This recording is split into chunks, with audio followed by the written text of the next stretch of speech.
You may think your estate plan is bulletproof, especially if you've spent good money on creating a living trust to avoid probate and make the transition smooth for your family. But life changes quickly and things can be overlooked. Like the 3 bank accounts and a small rental property acquired after the last update, that hadn't been properly transferred into the trust. Without a pour-over will in place, these assets must go through California's lengthy and expensive probate process. Don't be one of the many California families who create living trusts without this essential backup document, the pour-over will. What is a pour-over will? Think of a pour-over will as your estate plan safety net.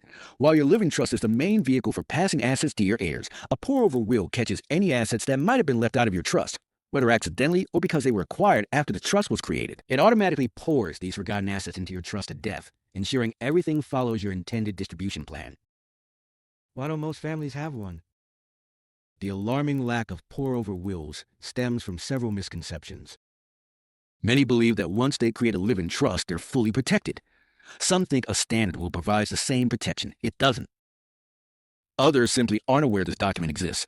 Many attorneys don't emphasize its importance enough during the estate planning process. The costly consequences of not having a pour-over will. In California, probate is particularly expensive and time-consuming without a pour-over will. Assets worth more than $184,500 that aren't in your trust must go through probate. Probate fees in California are set by statute and can be substantial. For example, $13,000 in fees for a $400,000 estate. The process typically takes 12 to 18 months, during which your heirs can't access these assets. Your assets might not be distributed according to your wishes. Your family faces additional stress and paperwork during an already difficult time. The solution: getting protected. Creating a pour-over will isn't complicated, but it must be done correctly to be effective. Ask me how.